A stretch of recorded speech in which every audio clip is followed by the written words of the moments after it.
field that is being used as a replacement for animal therapy in nursing homes, which is really kind of awesome. So she builds planets on Earth, you guys.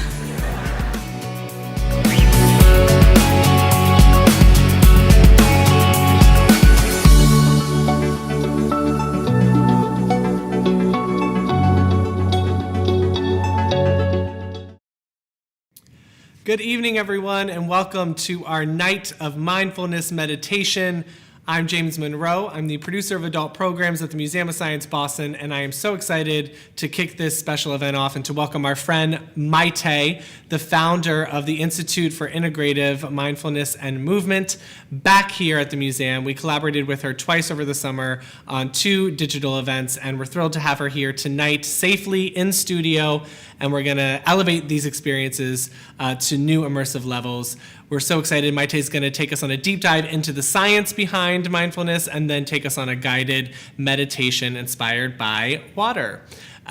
So tonight is a part of our current winter-spring virtual season of adult programming as well. We're about halfway through our lineup. We still have some great programming to come. I encourage you to take a look at our website, mos.org/adults. You can check out everything we have coming up every week. Now through the end of May, we're here with a different free virtual event. So sign up on that website and spend your spring here with us. A little bit later on in the program, Maité is going to take some of your questions. So you can submit questions at any time by going to slido.com and entering the code mindfulness meditation, all one word. Once again, that's Slido, SLIDO.com with the code mindfulness meditation. And I need to thank our friends from the Lowell Institute for making tonight possible. Without them, we would not be here. This event wouldn't be happening, and it wouldn't be free for all of you. So please join me in giving a huge virtual round of applause and thanks to the Lowell Institute. And finally, I ask all of you to consider going to donate.mos.org/MOS at home and consider making a gift to allow us to keep bringing free virtual STEM-related programming just like tonight into all of your homes. Once again, that's donate.mos.org/MOS at home. But now I'm thrilled to turn it over to our host tonight. Please welcome to the stream, Maité. Good evening, everyone. Welcome to a night of mindfulness meditation on the theme of water at the Museum of Science. My name is Maïté, and I am the founder of the Institute for Integrative Mindfulness and Movement. My intention for tonight's evening is to start off by getting our feet wet with a mindfulness meditation practice on the ever-changing element of water. Then we'll take a plunge into the science of mindfulness to better understand what happens within our brain when we are meditating. After that, we'll float from cognitive learning into experiential learning with a second meditation practice to take a deeper dive into the element of water around mindfulness. And then lastly, we'll open up with a round of sharing and Q&A so you can tell us all about your experience tonight. So as we are breaking the ice together tonight, I would like to invite you to silence on your cell phones, turn off any notification that you may have, close any windows on your computer, and refrain from multitasking so we can fully immerse ourselves into this experience together and offer the gift of presence to one another. So what is water? Water is a very interesting element, especially now with the equinox at our door. Winter is slowly disappearing, snowflakes slowly dissolving, and the ice slowly melting. And as spring is arriving, gently, beautifully in our life again, we can notice the water flowing again, the rivers going back to the oceans. Water is everywhere. Water is changing all of the time from being gas, liquid, solid. Water is within us and around us. It is this life force of energy of vitality that can always bring us strength and clarity, or peace and calm.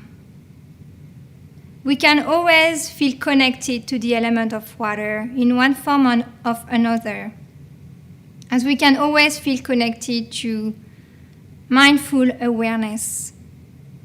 There is always a moment in our life when we can return into feeling connected to ourselves, to others, to life, and to the planet in general.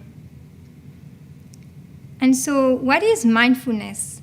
I like to use the definition from Diana Winston. Mindfulness simply means paying attention to our present moment experiences with openness, with curiosity, and with a willingness to be with what is. So yes, it is not to deny that the last year has been particularly challenging. It's been challenging socially, economically, politically, on the health front with the pandemic, and also environmentally with global warming. And of course, this affects water. But thanks to mindfulness, and as John Kabat-Zinn famously said, we cannot control the wave, but we can learn how to surf. This is where the mindfulness practice is helpful. We can learn no matter what the conditions are, whether the tides are low or high, the waves feel calm or strong, always come back and build the capacity to live within the continuous flow of our life experiences, so that perhaps we can live with greater stability, ease, strength, and connect to the joys of our life, no matter what happens. And so now let's get our feet wet and start with the first mindfulness meditation practice. This practice, as you can see on the screen, is guided with visual aids. And so let's take a moment to notice how water is changing, transforming from liquid into solid. We can notice when water is becoming ice, it's becoming strong, solid, stable, unified, clear. And so now let's take a moment to find a comfortable seat. Maybe we can take a moment to make ourselves at home in our body, taking a big stretch, raising our arm up, lifting our shoulder, taking an inhale. And an exhale, we can even gently roll our shoulder and our neck, bringing a little bit more spaciousness and ease within our body. And so for this practice, you can, from time to time, reconnect to the screen.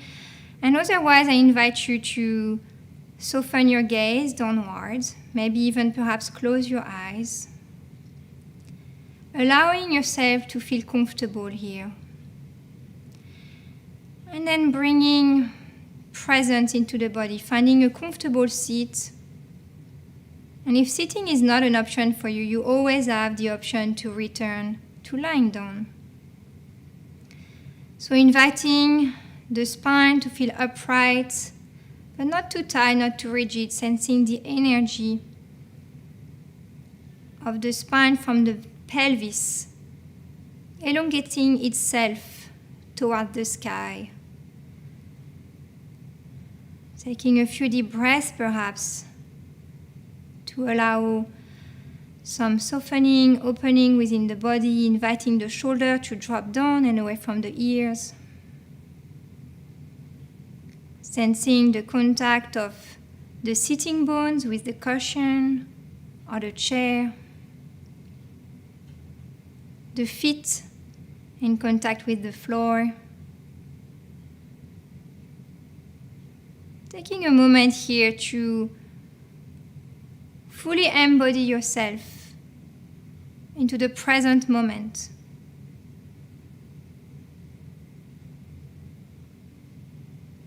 And as we are dropping in, we can connect to the quality of water being solid like ice. Now sensing the body stable, solid, resting for a moment in stillness, in quietness. Maybe inviting a few deeper breaths if this might be helpful to feel yourself back at home within your body, present in the here and the now.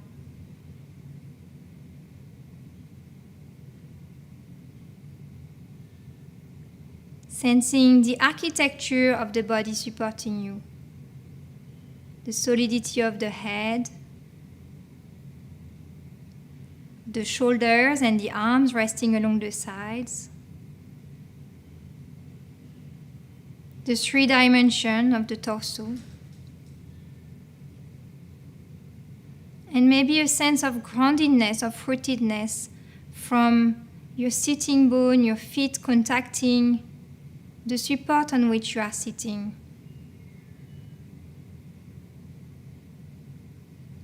And now allowing yourself to simply being here, feeling held, cradled, supported by the earth underneath you.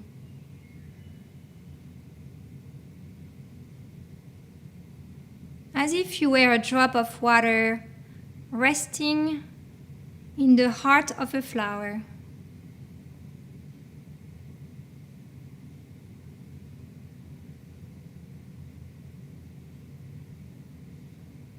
And as you are sensing the entirety of your body here, sensing the volume, the shape, the contours of the body,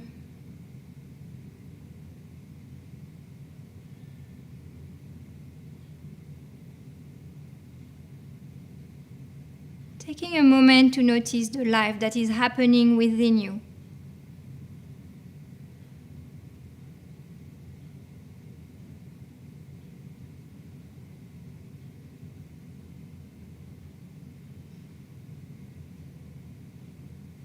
And it is possible that you are noticing already the mind wandering, some residual of the days coming up to the surface. Some thoughts, maybe noticing the mind being particularly active, choppy, agitated, or on the contrary, more calm. Perhaps noticing some emotion, feeling moods that are emerging on the surface. Or some sensation.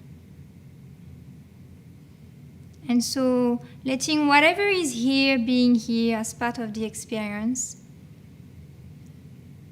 And as soon as we are noticing, getting distracted into a thought, not letting ourselves being caught up into that thought, just simply inviting our attention back into sensing the entirety of our body, stable, solid, still in this very moment.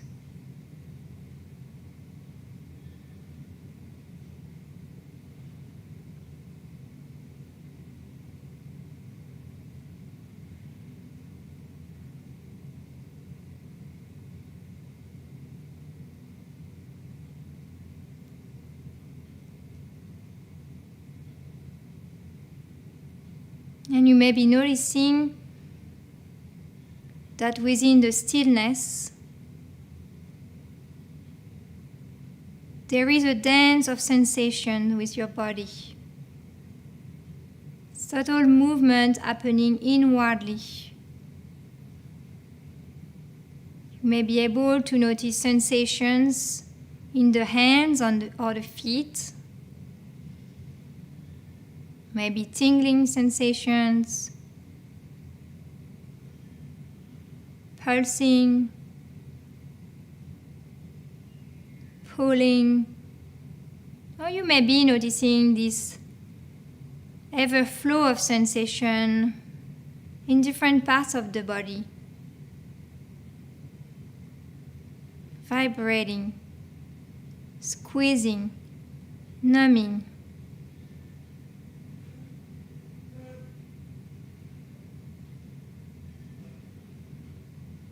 And so taking a few moments here to connect with and sense the dance of sensations arising and dissolving within the body.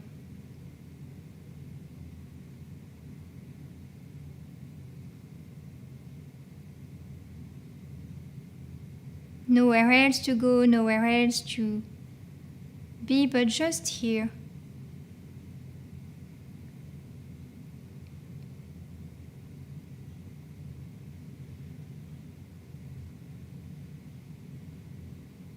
And this is possible that as you are sitting here, you are noticing again the mind wandering, drifting away.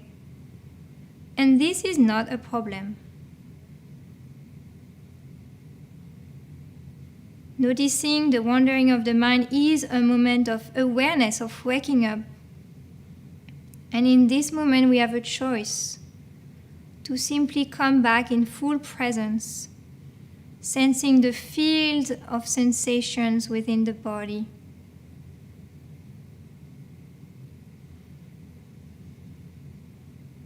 You may notice some sensations that are a little bit more challenging.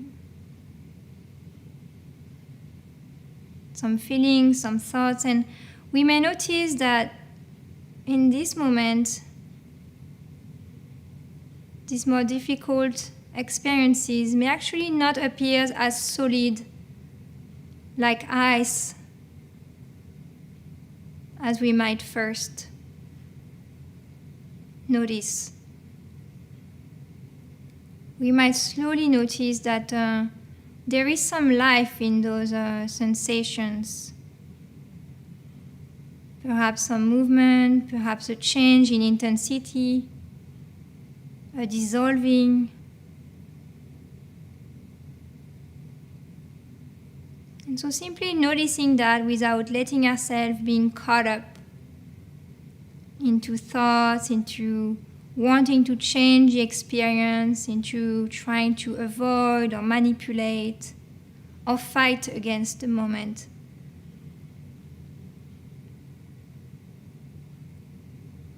Allowing your awareness to include the entirety of what you are experiencing right here, right now.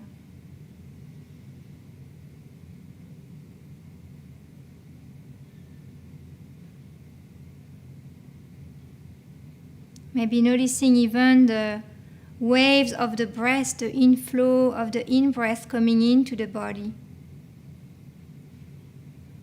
and the outflow of the out-breath gently traveling out of the body. Perhaps noticing the sensation of rising and falling into the chest, or expansion and contraction in the belly.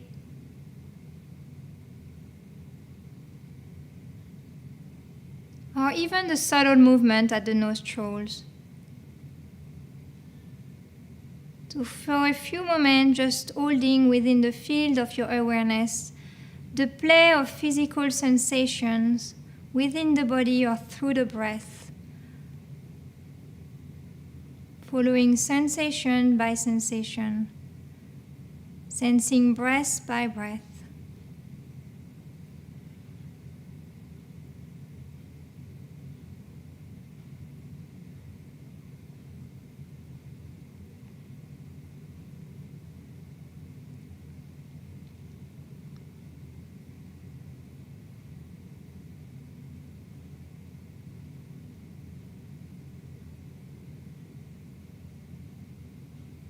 And again, if we are noticing ourselves being taken away by a flow of thoughts, not letting ourselves get caught up into the rain, but instead gently returning again the attention to the direct experience of sensing the body. When we are holding our experience within awareness, it is like sitting along the side of the river. The flow of the river always continues. The water is never letting itself caught up by a stone. It finds its way through it, around it, under or below it.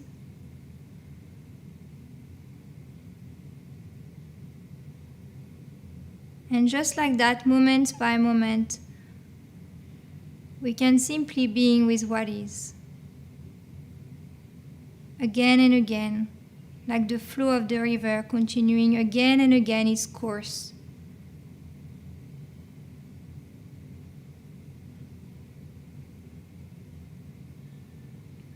It's like writing on water. Each experience appearing and dissolving.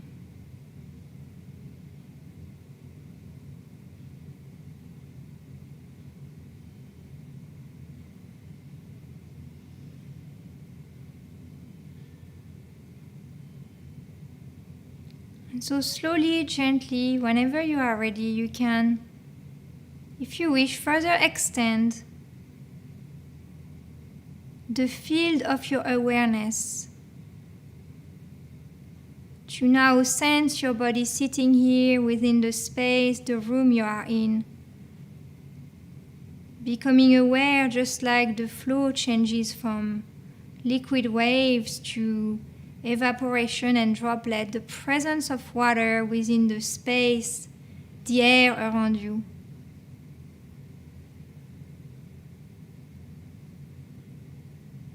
Perhaps noticing if the air along your skin has the qualities of the water.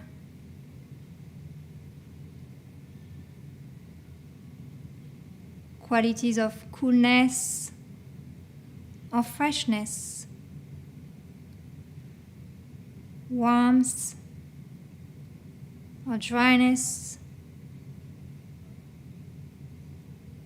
moisture or humidity. Taking a moment to really sense the quality of the air brushing your skins, the invisible sensation of water being present, sensed, palpable through your senses.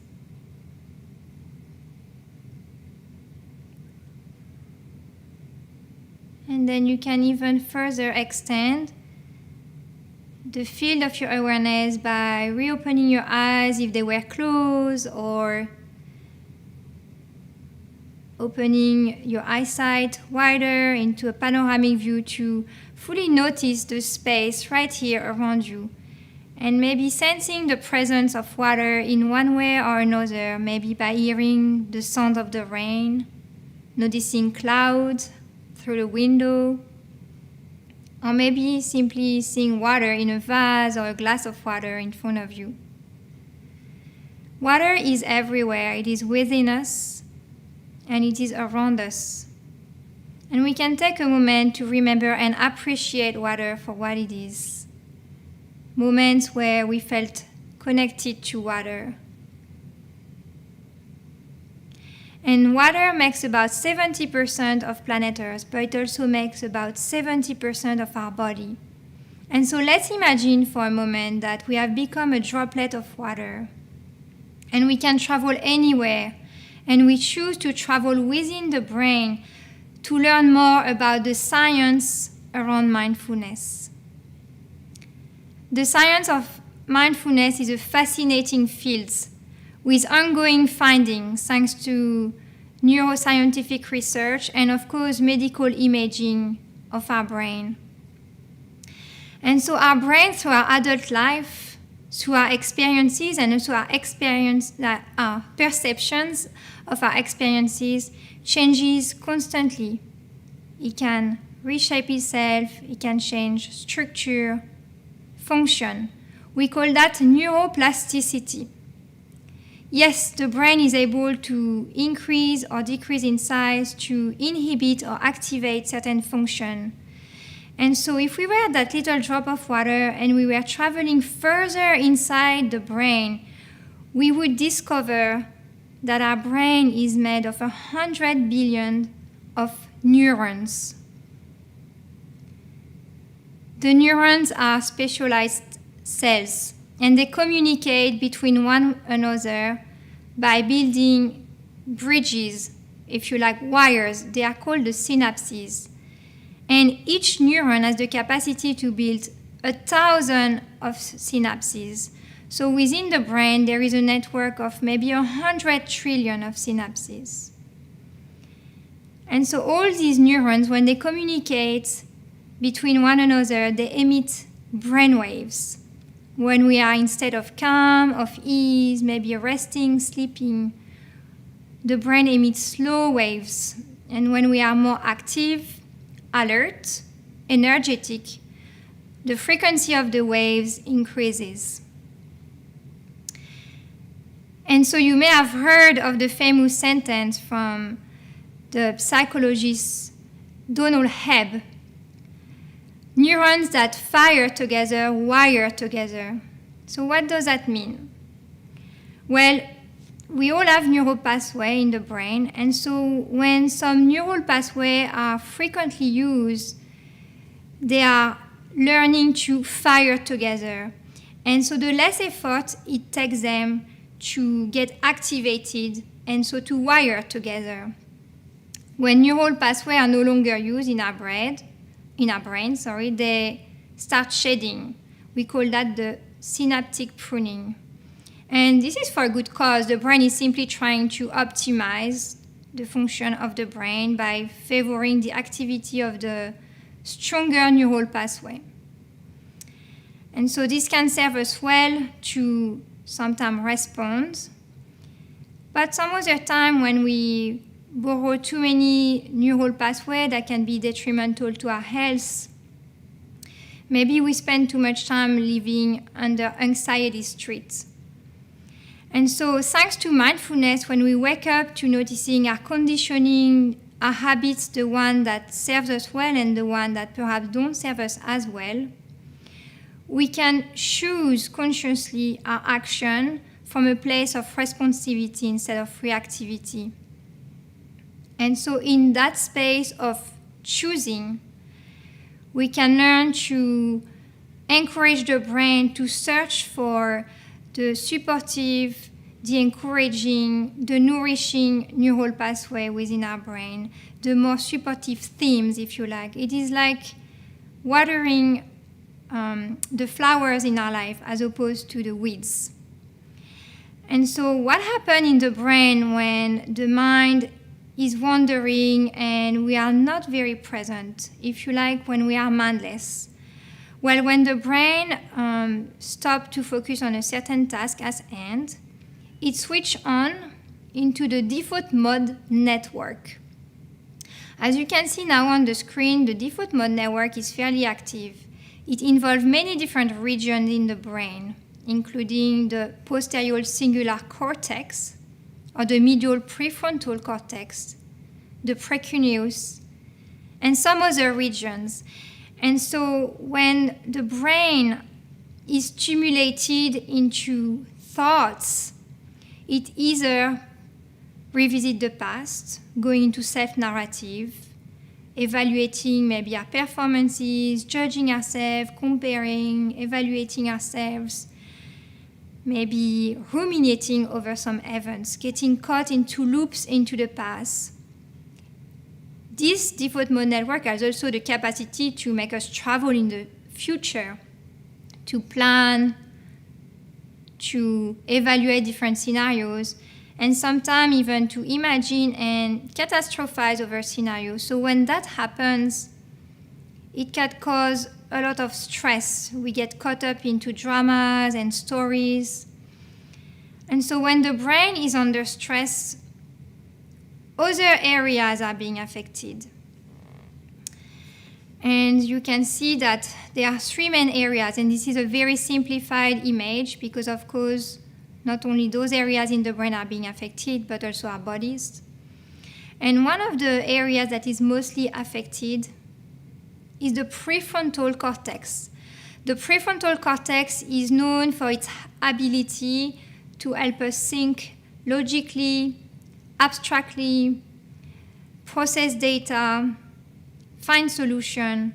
But when we are under stress and we are not able to unplug from that autopilot mode, we're getting caught up in a constant mind wandering. This is not very helpful because the prefrontal cortex just focuses on trying to respond and find a solution to what we perceive as a threat, the stress. And so when that happens, over time, it inhibits the other function of the prefrontal cortex, of logical thinking, of planning with a clear mind. It starts to get foggy. And over time, the prefrontal cortex shrinks in size.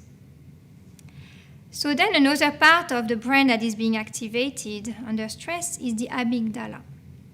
The prefrontal cortex, by the way, is behind the forehead here, and the amygdala, we have two of them in the brain. They have the shape of an almond, and they are basically located within the brain, right in between the base of the eyebrow and the top of the ear. And so when the amygdala is under stress, it simply activates itself to tell the brain that there is an imminent threat and that we need to find a solution. And so it is known that when people are under constant stress, the amygdala increases in size. But in long-term meditators, it's been shown that the amygdala actually decreases in size. So this is an example of the neuroplasticity where the structure of the brain is being affected, an increase or decrease in size depending on how we perceive a life event. And so another part of the brain that actually tends to hardwire itself with the amygdala, which is the most primitive part of the brain, is the hippocampus. Hippocampus coming from the word in Latin seahorse, because this has the shape of a seahorse. And the hippocampus is the site of memories, especially the site of spatial memories location. So for instance, several years ago, there was a study made in London on taxi drivers, and they have to remember, way before we had GPS, a lot of streets and where to access to those streets, and it was shown that they had a particularly highly developed hippocampus, the hippocampus that was bigger in size than the average population. And when we are under a lot of stress, actually the hippocampus decreases in size, shrink. In the hippocampus, there are a lot of receptors for the cortisol, the stress hormone, and so this inhibits the other function of the hippocampus. One of the other main functions of the hippocampus that recently neuroscientists have found is that the neurocampus is the site of neurogenesis in adult life. Neurogenesis is the production of neurons throughout life. So it means that those new neural pathways that are constantly being created are being stopped when we are under stress, which perhaps is one of the reasons why when we age, it is known that the brain shrinks. But again, with mindfulness meditation, the reverse effect on the hippocampus were being proven. So isn't that interesting? The default mode network has been serving us well on an evolutionary perspective, and also the primary brain, right? They have helped us survive, evaluate a threat, and respond to it, so we can continue to survive as a human species. But it has also been detrimental, because when we spend too much time under stress or caught up into past and future story, we are not really fully present. So what happens within the brain when we are meditating and we are realizing that we are wandering? we are turning on another network called the salience network that now you can notice with two main parts. One is the anterior insula, and the other one is the interior cingulate cortex. So the salience network is that moment of awakening. We are waking up, noticing, oh, I was caught up in a past story, or I was lost in the future, and I can wake up to being right here, right now. The salience network is believed to process immediate information from the present moment and to help us elect the stimuli in the present moment that makes the most sense for us, that really matters. So maybe here, instead of choosing continuing our wandering and getting lost, we can redirect our attention to being back together in this conversation. And so when that happens as we meditate, when we are noticing that we were wandering, the salience network turns on, and then there is a reorientation process that happens, which involves two other parts on the brains, made of the inferior parietal lobe, as you can see on the new slide, and the dorsolateral prefrontal cortex. And so this reorientation, this refresh moment, help us reorient our attention back onto the main focus of our awareness during the meditation. So for instance, it could be turning our attention back into our body sensations like we just practiced, or to sensing the flow of the breath, or the contact of our body on the chair. And we return to that again and again.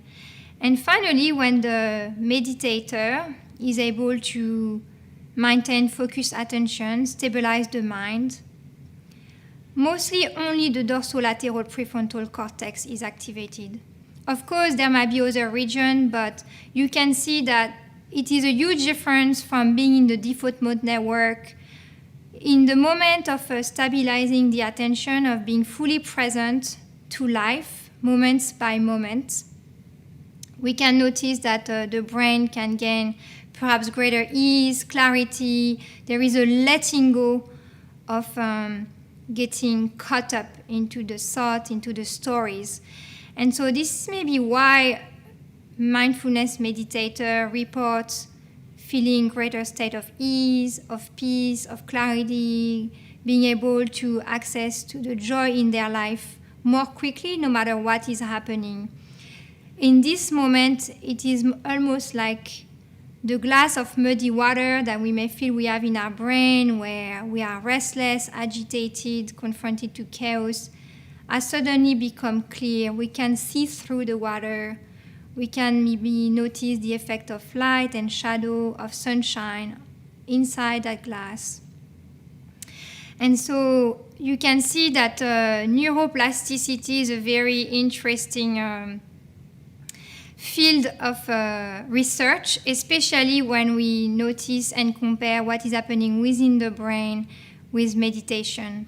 And so this concludes our section on the science around mindfulness. The science around mindfulness is, to me, a very fascinating, interesting field, and this is only the tip of the iceberg. I am sure that there will be many more discoveries, maybe some that will complement what I'm sharing with you tonight, and others that may even challenge what I can share with you from my readings. And by the way, at the end of the evening, I will share a slide on which you can refer about all the scientific research that inspired me for this evening. And so knowing our brain and how it functions is one thing, but through our direct experience, through the practice of mindfulness, this is how we can more intimately know about ourselves and how our minds have a life of its own. So on that note, I would like to invite you for a deeper dive with a second mindfulness meditation practice. Take a moment now to make yourself comfortable and at ease with your body, maybe readjusting your posture, maybe taking a stretch if you need, or a few deep breaths.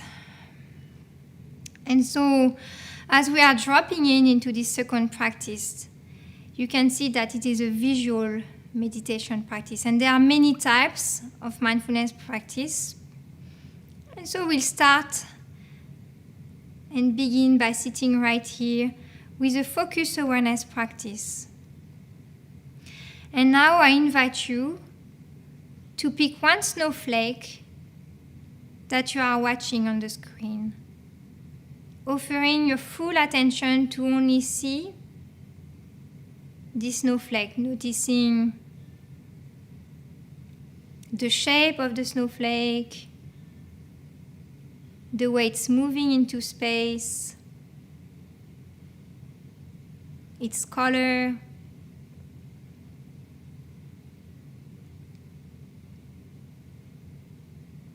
and then when you can no longer see that snowflake, just directing your gaze to picking another snowflake, offering your whole attention to only seeing this snowflake, as if it was the very first time in your life that you were noticing a snowflake. Aware of the details, the dance, the different points.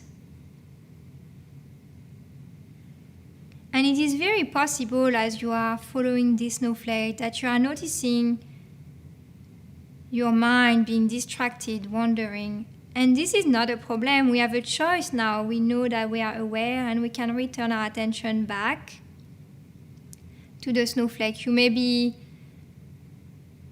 also feeling distracted by the other snowflakes on the screen and the background. So this is not a problem. Just for a few moments, let's practice in silence by just picking one snowflake and really looking at it, noticing all of its quality. And again, if you're noticing yourself wandering, not a problem. So I'll give you a few moments in silence to play and experiment with that.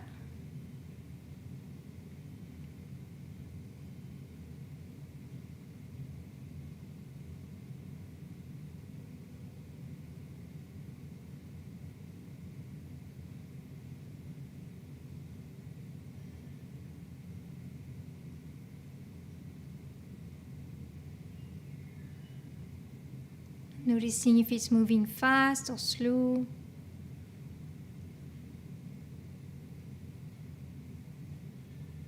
Noticing maybe the space in between the different branches of the snowflake.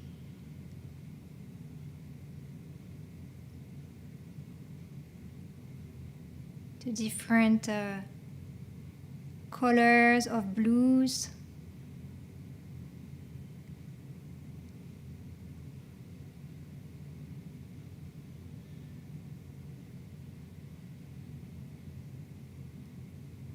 And this might be easy or not so easy to focus on just one snowflake. And so this is not a problem. This is just a practice. Learning, trying. And then if you like, you can expand now slowly the field of your awareness to a more open awareness, now encompassing within your eyesight the entirety of the screen, including perhaps the effect of the snow falling, hearing it, taking in the background, noticing the depths within the screen, and taking in all the different snowflakes, not favoring one, but allowing your awareness to feel vast, spacious, broad.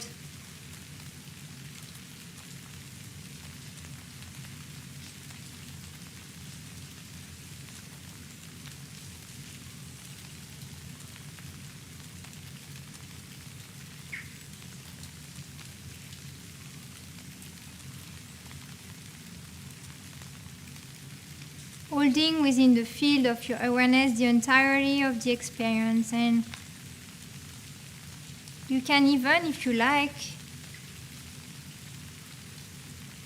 expand the awareness even more into sensing your body sitting here, watching, noticing not only the screen, but also the room around you, the space,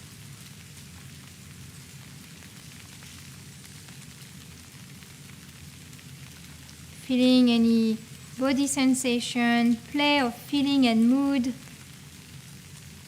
noticing thoughts passing by, allowing your open awareness to be receptive to this entire experience, allowing each experience to float by in the sky like clouds, resting here for a few moments in the sea of your own awareness.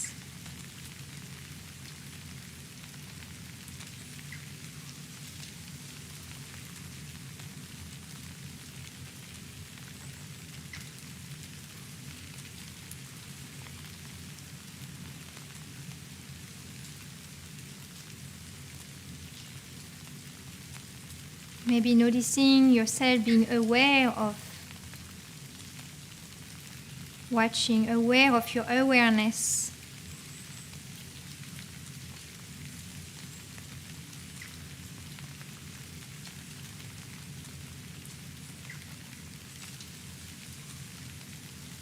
And so now, slowly, gently, if you like, I invite you to lower your gaze away from the screen, maybe downward on a spot that is not distracting you, or to even close your eyes. For a few moments of silence to continue holding the entirety of your experience, moment by moment.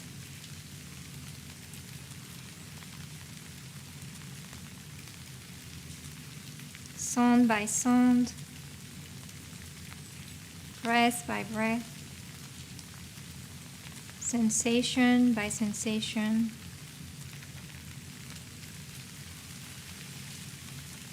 Thought or emotion.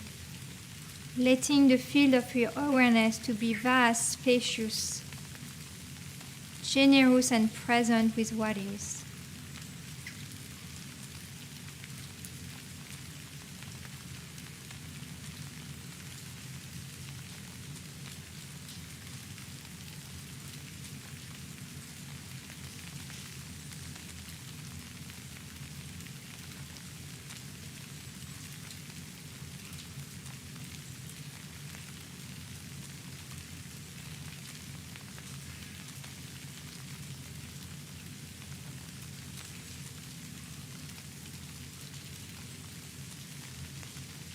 And if we are noticing the drifting, not a problem.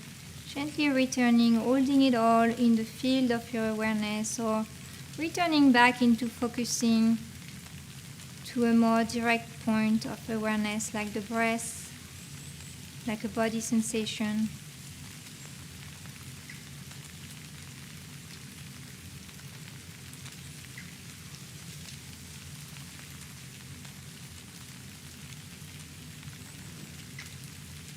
And now slowly we can turn toward our heart space for a loving kindness practice, listening to the field of our hearts.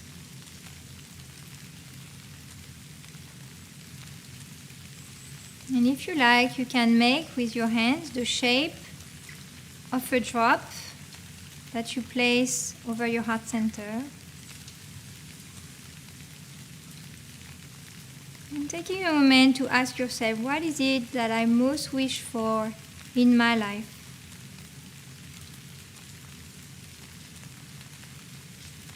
Dreams, hopes, visions.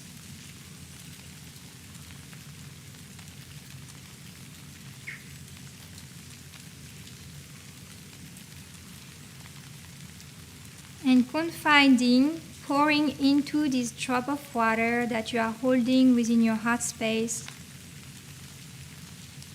any of these wishes, dreams, hopes, desires, visions that you have and hold for yourself.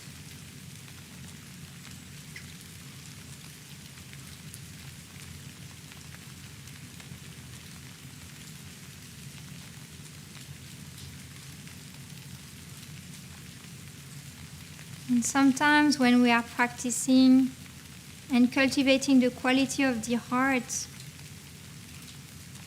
It can feel dry and arid like a garden in the winter, and this is not a problem. We can allowing ourselves to let whatever is here be here without judgment, with kindness and care toward ourselves.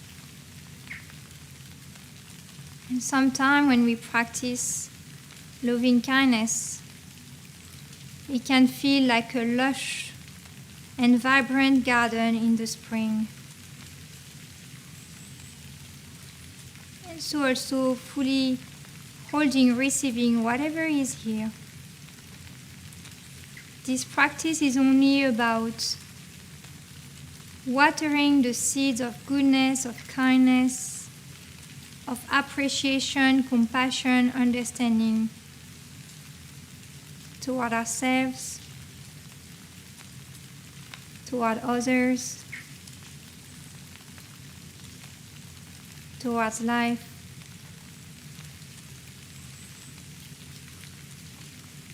Watering the garden of our hearts.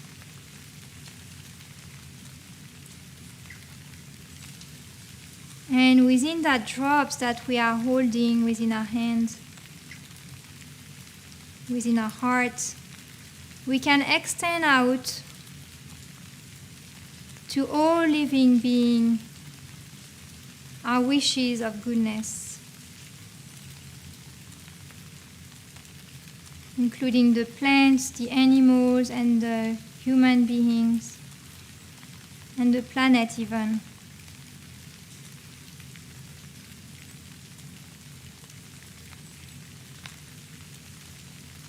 Offering to all living beings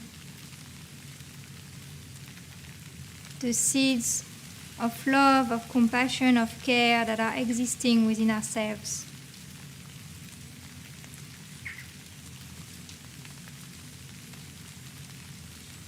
And just like water,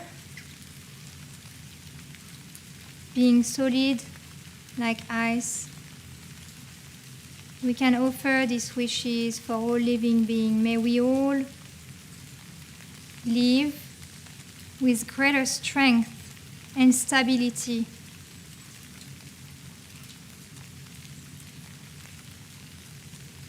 And just like water,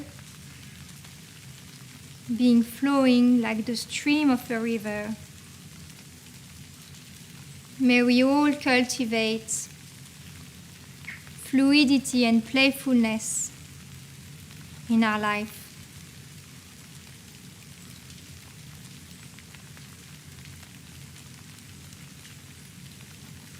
And just like water evaporating into invisible droplets of water, may we all feel greater freedom and spaciousness.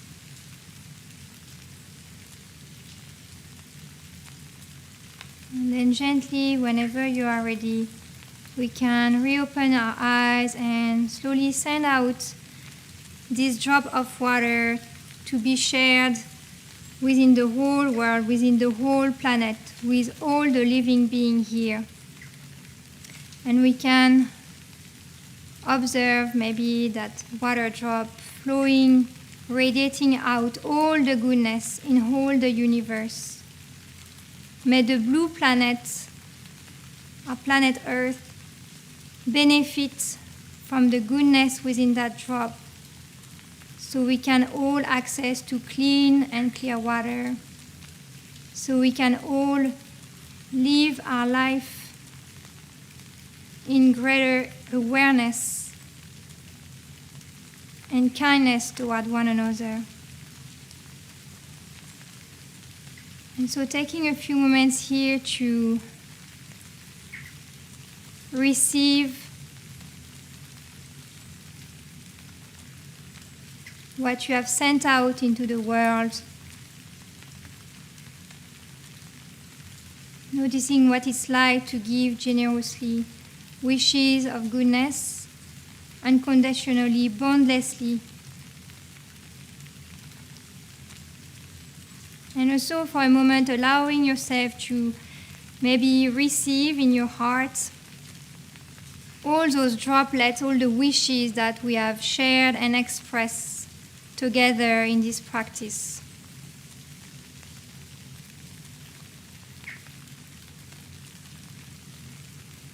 And knowing that this is possible through collective awareness to awaken to a life of beauty, of ease, of peace, just like we see on the screen here. We can always be present to life as water is.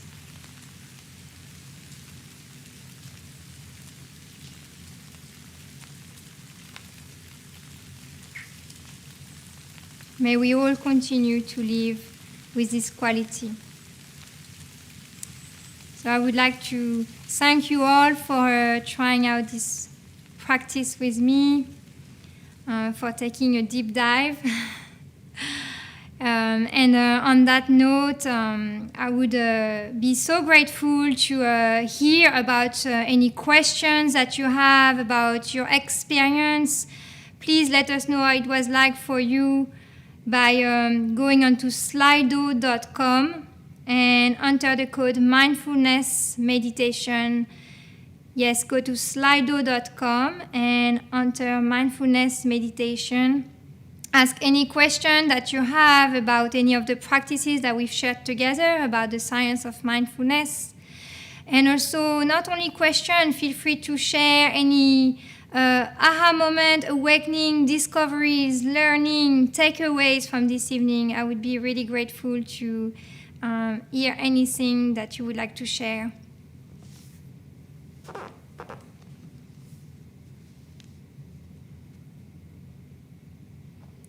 So I have a few questions already, and please keep asking your questions, sharing your comments, your experience. There are so many ways to experience mindfulness meditation, and so there is never a right or wrong way. It's always interesting to learn from one another. And so the first question I have is, are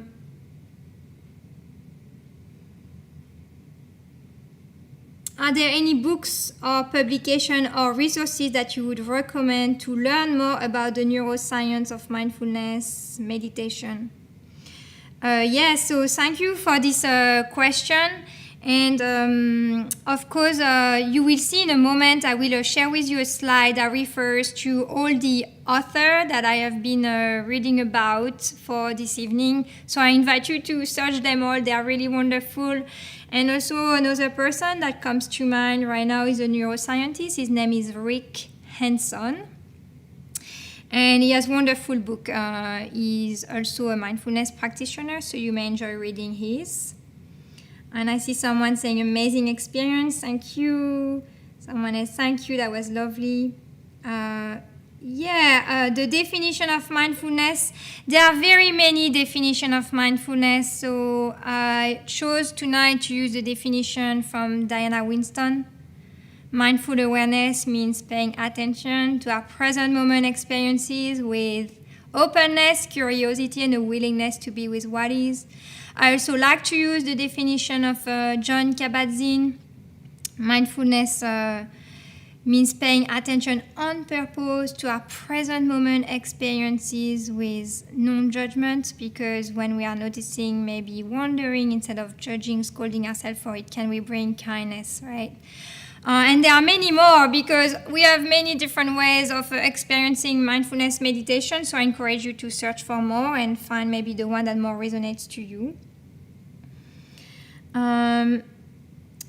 Someone says, thank you so much for doing this. I am so appreciative and I really enjoy the snowflake meditation. Can you do visualization with any object? You mostly can, but of course some object may have more,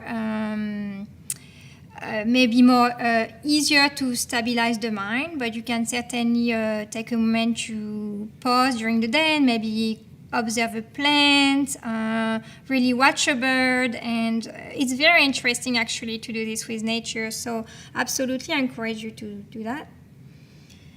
And someone asked me, do you have any advice for people to struggle with being present during meditation? Yes, well, it is a practice. So, of course, the mind will wander. We sometimes think that when we practice meditation, the mind should stop. This is not possible. Our mind can always be wandering. This is what minds like to do when they're by default, as I shared with you. So as soon as we are noticing the attention wandering, we just simply bring back. So it can be helpful to, like I suggested, focus the attention on a point of anchor so the mind doesn't feel it's being tossed and turned. So the point of anchor can be your breath. If the breath is not accessible, it can be sensing your sitting bone on the floor. Sometimes sound can be very helpful. And for some people, focus object of awareness is very helpful. And for others, it's easier to focus on a more open awareness. So it kind of depends on your experience and what works best for you. So I encourage you to try and to be open. Someone asked, is it okay to move during meditation? My body starts to ache and I can't stay still. Yes, Monica. So, of course, we have different options when we are noticing restlessness. So, we are not trying to make ourselves so uncomfortable that this is a major distraction. We can being aware of that and adjust our posture as needed. Also, as I suggested during the meditation, we can approach that area a little bit of discomfort, and for a moment, if it's possible, bring curiosity and noticing what's happening and holding that within the whole field of our experience, noticing if maybe the discomfort is still there or it's moving or it's changing. That can be one solution.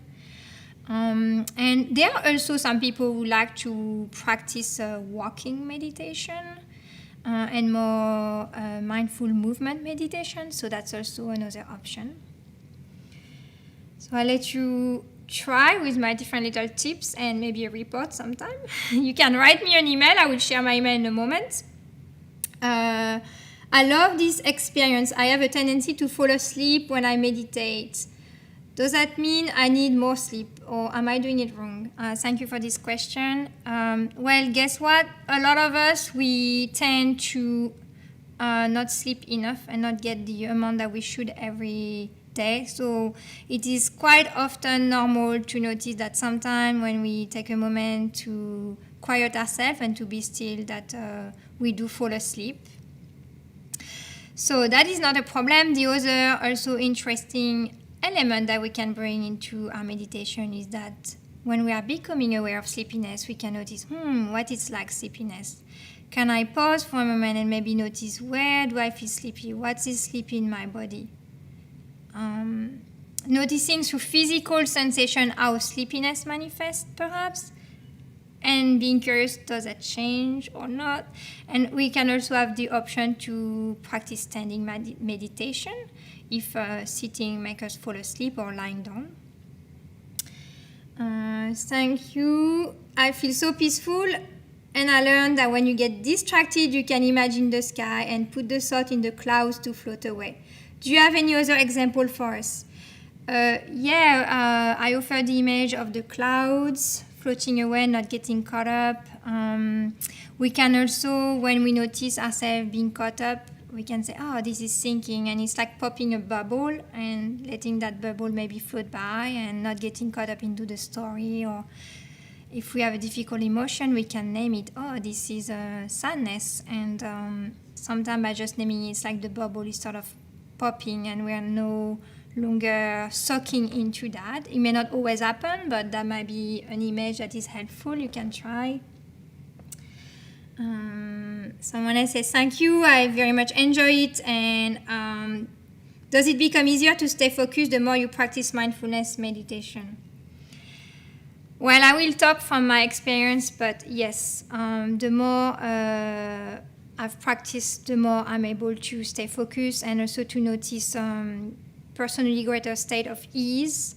in my life, and when I feel moments that are more difficult or stressful, I'm able to catch myself much sooner than before, and instead of going into maybe a more reaction mode, I can catch those conditioning and habits and take a moment to breathe, a space, and act from more of a place of responsivity. So I actually encourage you all to try meditation. Maybe it's been said through the research from as little as 8 weeks, 20 to 40 minutes of meditation per day. This can change not only our brain, but also how we relate to life. So maybe try it for a little while and see what you notice. And then someone say, how has mindfulness affected my life? Mindfulness has affected my life that I've decided to found the Institute for Integrative Mindfulness and Movement, and to choose a life in mindfulness. When I encountered mindfulness in my life, I had a moment of awakening and decided that yes, I wanted to live more fully present in my life, so I could better know that I am here and I'm not waking up when I'm 80 years old and I realize that I missed half my life, but also to be able to offer the greater resources that I have to anyone in my life. And then thank you for the beautiful and important reminder to remain present, to the mental and emotional benefits, and thank you for sharing the experience. Yes, thank you very much, everyone, for all of your sharing, your comments, your discussion. I am very grateful, and I hope that this experience was helpful to you. So on that note, I would just like to take a moment to invite you to come back and revisit this evening. This is recorded. This is going to be available online. And also I would like to invite you to come back to other events that I will be offering. So this is a time to share with you my credit slide. So I work with an organization just like the Museum of Science, but also I serve university, hospital, workplaces. So please feel free to invite me in your organization. I'll be so happy to bring you mindfulness in one way or another. If you go visit my website, I offer weekly mind-body classes in mindfulness, also in Pilates and in yoga. And I will offer 2 special events for the spring. There are 2 workshops. I do not offer workshops very often, and they are limited in spots, so I invite you to register and save your spot before they're all gone. The first event will be on March 24th, and I entitled it The Joy of Spring. It's about cultivating greater positive states within our life, tapping into joy, and this is a mind and body workshop, so not only just mindfulness but also some movement. And on April 1st, on April Fools, will be conducted a workshop on relational mindfulness and communication workshop. This is perhaps the class that we all wish we had at school and we never did. Because communication is every day in our life through all sorts of means, and I think practicing mindfulness through communication can really change the way we relate to one another. So on that note, I invite you to visit my website at any time. It's integrativemindfulnessmovement.com, and feel free to email me at info@IMM for Integrative Mindfulness and Movement, IMMinstitute.com. And please take a moment maybe to grab hold of your phone. Take a mindful breath for a mindful, beautiful picture so you can remember all the information on the screen. You can visit my website if you would like to provide any caring support for the work I care for, I would be very grateful. Also, please follow and like me on the social media. Flood my social media with your like and heart. You can follow me on Facebook, on Instagram, LinkedIn, and of course Twitter. So on that note, as we are closing the night, I could not thank you enough for your presence, for showing up at the Museum of Science for a night of mindfulness. I am so grateful that you chose to spend this time together. And I would like to offer my special thanks and acknowledgement to my family and my friends that I hold very dearly in my heart, to my mentors and teachers. In particular, I would like to dedicate that evening to Niels, to Tom, to Diana Winston, to Marvin, and to the many other inspiring teachers I've had. I would like also to shower with a big round of applause the Museum of Science team. That is the wonderful James, the lovely Bethany, and the very creative Jason and Mark that have done so much work behind the scene. I could not thank them enough to allowing this event to happen today. Thank you so, so much. And then lastly, if you are interested in learning more about the science of mindfulness, here are the names of all the wonderful persons that have inspired me for this event tonight. Thank you for all your work. Thank you for enriching my cognitive knowledge on the science around mindfulness. So I would like now to encourage you next time that you are interacting with water to offer your full presence to water. Maybe take your time when you are sensing, touching, playing with water. And I wish you all a beautiful life. And may you all live in health and awareness. Thank you so much for this evening, tonight. And on that note, I would like to pass it on to James, who I think has found himself back into the spring with a beautiful waterfall. Thank you, everyone. Thank you so much, Maite. What an incredible evening. I feel very centered. I know our audience does as well. I very much needed this during these hectic times. We can't wait to continue this partnership and collaboration with you. So everyone out there, stay tuned for more Maité and more mindfulness meditation.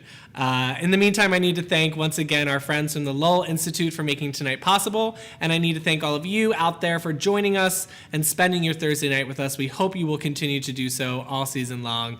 Until then, stay safe, stay well, and have a wonderful night.